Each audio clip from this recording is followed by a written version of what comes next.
बानी सबसे झकास हम अपना क्लास में, लइका करेला समार बैठे खाती पास में, सभे करेला बड़ाई हम केने केने जाई, केहू कहे अमर पाली केहू लोलिया।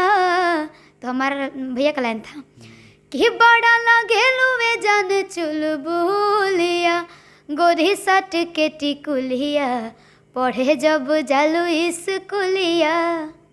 तो हेलो दोस्तों, नमस्कार, प्रणाम। मेरा नाम है रविशंकर सिंह और आप देख रहे हैं रविशंकर ब्लॉग। तो आज का जो वीडियो होने वाला है दोस्तों, काफ़ी इंटरेस्टिंग है, काफ़ी मज़ेदार होने वाला है। सामने बैठे देखकर तो आप लोग पहचान ही गए होंगे कि हमारे साथ एक ऐसे शख्स, एक ऐसे सिंगर जुड़ रहे हैं जो छोटा पैकेज बड़ा धमाका है। जी हाँ, अभी भोजपुरी में तहलका मचाते हुए एकदम भोजपुरी के हमारे पावर स्टार पवन सिंह के साथ चल रहे हैं। तो सबसे पहले आपको हमारे चैनल रविशंकर ब्लॉग में स्वागत है। सबसे पहले जे भी देखत है चैनल के सबके पैर छू के प्रणाम बा। कैसन बानी? एकदम मस्त टन। अभी गाना गा रहे थे क्या? जी अभी गाना गा के आई नहीं, बहुत जल्द आने वाला बाटे सोलो सॉन्ग हाई रिकॉर्ड्स भोजपुरी पे। सैड सॉन्ग आवता टे, बहुत ही प्यारा सॉन्ग आवता। ये सिंगल है कि भी डुएट है? सोलो सॉन्ग है, सिंगल है। सिंगल है, आपका है पर्सनल? जी। अच्छा, चलिए, बहुत अच्छा। तो चलिए कुछ शुरुआती करते हैं इनके जीवन से जुड़ी हुई बातें। तो शिवानी जी, जैसा कि आप इस उम्र में इस लेवल तक पहुंच चुके हैं, इसके पीछे सबसे ज़्यादा सपोर्ट आपको किनको मिला है, किनका मिला है? सबसे ज़्यादा देखी तो हमारे पापा कहले बाड़न और हमारे बाबा दादाजी। जी। आप ये गायकी का शुरुआत कब किए थे? ऐसे तो गायकी मतलब गाना गावे के सपना रहे हमने कि मतलब बचपने से। ऐसे तो सब कलाकार के इंटरव्यू देख लो हम तो बचपने से बा, लेकिन हमारा रियल बचपने से हटे। हम स्कूल में इतने गाना गावत रहनी, एगो हमारा गाना वायरल भी रहे, करजना कबो माई बाबू के बड़ाई हो, शायद सुन लो हम जा। जी बिल्कुल। और फिर उसके बाद मतलब हम स्कूल में से स्टूडियो भी गावे लगनी हम। तो धीरे धीरे हम सबके साथ मतलब गाना स्टूडियो में कैसे गावल जाला, प्रोग्राम करे लगनी, अच्छा लगे लगल हमार ई लाइन। आपका सबसे पहला गाना जो वायरल हुआ था जी, जिससे आपको पहचान मिली, शिवानी सिंह कोई हैं? हाँ। तो वो कौन सा गाना था? जरा दो लाइन हमारे ऑडियंस को गुनगुना कर बता देंगे। लाइन रहे, बहुत ही प्यारा लाइन बा। देखी तो हमार जीवन के सबसे बड़ गाना और हमार फेवरेट गाना भैया।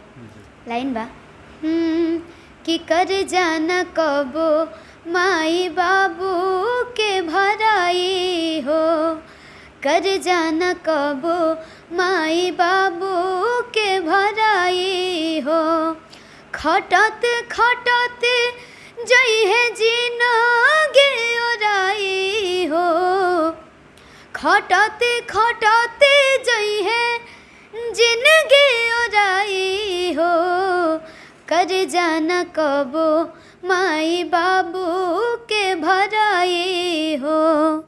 आवाज़ में साक्षात सरस्वती विराजमान एक ऐसे सिंगर हैं शिवानी सिंह जी, जो बहुत छोटे उम्र में और बहुत ऊंचे मुकाम हासिल कर लिए हैं।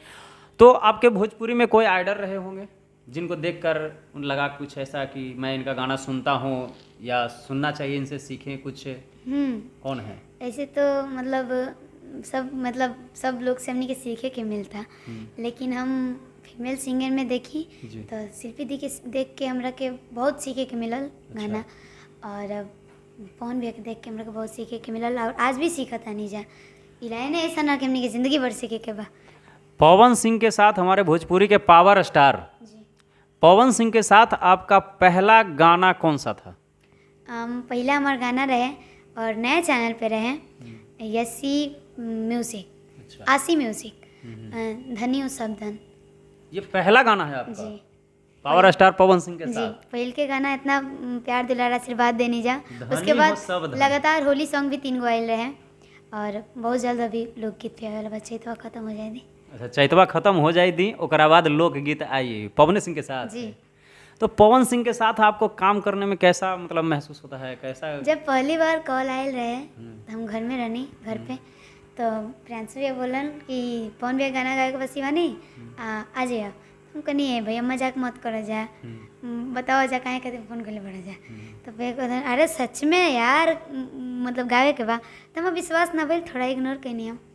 कहें से कि मतलब सही बात है, थोड़ा हम सा- भैया लोग के संग ऐती मानी जात हमनी के शायद थोड़ा सा मस्ती मजाक भी होत रहेला, बिल्कुल। तब बात के सीरियस में ना लेनी। लेकिन फिर पापा कहता हन कि तैयार हो जाइए शिवनिया, कल सुबह में जाए के बा पटना। हम कहनी काहे के पापा? तो कहता हन कि पवन भैया गाना गावे के बा। हम कहनी अरे वाह, तो भरोसा ना भाई ऐसे कि मतलब अचंभव के बात भाई यार, सपना हटे ना ये सही सब। बात है। तब जब आके गावे लगनी पवन भैया का वॉइस सुनी, कनी और तेरे के पवन भैया के साथ गाना गावे तनी हम ना जानी कि हम इतना कम उम्र में और इतना मतलब, तब हम अपना जाने में बहुत स्ट्रगल कैले बानी और इतना जल्दी हम पवन भैया के साथ गाना गा ले। लेकिन कले बानी ना, सुनले बानी ना कि माता रानी जेकरा साथे रहेली ओकर मतलब हर सपना पूरा हो जाए। जी सपना कोई रहता ही नहीं, वही चीज़ है कि आपका कोई सपना रहा ही नहीं। अच्छा, आप पढ़ाई लिखाई कहाँ तक किए हैं? अभी तो हम 5 क्लास तक कैले बानी बस। अरे सॉरी, मतलब 5 क्लास तक ढंग से पढ़ल बानी, अच्छा लेकिन अभी 9th क्लास में बानी। अच्छा, अभी 9th क्लास में आपका पढ़ाई भी चल रहा है? बिल्कुल एकदम रेगुलर है। अब रेगुलर का कहीं में लाइने में ऐसा लाइने में हम आगुल बानी। फर्स्ट टाइम पवन सिंह से कब मिले थे? हम फर्स्ट टाइम पटना में मिलल रहनी। स्टूडियो में या किसी प्रोग्राम में? नहीं, स्टूडियो में नहीं मिले थे हम लोग मतलब होटल में मिले थे। अच्छा, जी तो वहाँ पे पहली बार आप पवन सिंह से मिले, पहली बार आप उनके सामने गए, तो पवन सिंह का क्या रिएक्शन रहा था और आपका क्या रिएक्शन रहा था? हमार तो कहो किने ना होता है कि पवन भी हमारे सामने बाड़न, लेकिन मतलब बहुत अच्छा लागल भैया से मिलके, बहुत बहुत अच्छा लगल। भोजपुरी में सबसे पहले आप गाना किनके साथ गाए थे? स्टार में देखी तो हम सबसे पहले गोलू गोल्ड भैया के साथ ही गाना गले रहनी। हाँ, ऐसे तो हम नहीं कहती, सब लोग स्टार ही बाटे। जी जी। और फिर एक गाना और भी आपका बहुत अच्छा वायरल चला था, प्रमोद प्रेमी जी के साथ है। वही गाना से तब मन लग कि कर्जा वाला के बाद हमरा के वही गाना से पहचान मिलल। वही गाना के देख हमरा के खेसारी भी गाना गवेनी। अच्छा, और वही गाना के देख मतलब कि एगो एथी देखी तो वही गाना के लेके हमरा के पवनो भी गाना गइले बानी, कैसे कि वो गाना बहुत बाजल रहे। बहुत बाजा था, बहुत बाजा था गाना के। अगर मार्केट में हमरा के कुछ नाम मिलता तो प्रमोद भैया के वजह से मिलता, कैसे कि प्रमोद भी हमरा के बहुत सपोर्ट कैले बानी वहाँ के। और बहुत अच्छी बात है। तो मतलब कि जरा वो गाना सुना दीजिए पहले। गुरसाट के टिकुलिया जी, हमें हमार लाइन रहे कि बानी सबसे झकास हम अपना क्लास में, लइका करेला समाद बैठे खाती पास में, सभे करेला बड़ाई हम केने केने जाई, केहू कहे अमर पाली केहू लोलिया। तो हमारा भैया का लाइन था कि बड़ा लगेलू वे जान चुलबुलिया, गोरी सट के टिकुलिया, पढ़े जब जालू स्कूलिया। आवाज़ आप लोगों के कान तक गया होगा तो वो फील आ जाता है कि कोई सिंगर जो है, मतलब एकदम सीधा दिल पर लगता है। गाइस, मैं यहाँ बगल में बैठा हूँ और मैं तो लाइव सुन रहा हूँ, आप लोग स्क्रीन के द्वारा सुन रहे हैं, और ऐसे भी बड़े बड़े स्क्रीन पे सुनते हैं। हाई लेवल के सिंगर हो चुकी हैं अभी हमारी शिवानी सिंह जी, तो मुझे इनसे मिलकर बहुत अच्छा लगा। आप लोगों को इनका गाना कैसा लगता है वो कमेंट में ज़रूर बताइएगा। फ्रेंड्स, आप लोगों से पूछना चाहते हैं कि आज का वीडियो, आज का शिवानी सिंह का मीटअप कैसा लगा, आप लोगों से कमेंट करके ज़रूर बताइएगा, और इनका गाना आप लोगों को कैसा लगता है वो भी कमेंट में बताइएगा। तो फिर मिलते हैं नेक्स्ट वीडियो में, तब तक के लिए जय हिंद, जय भारत।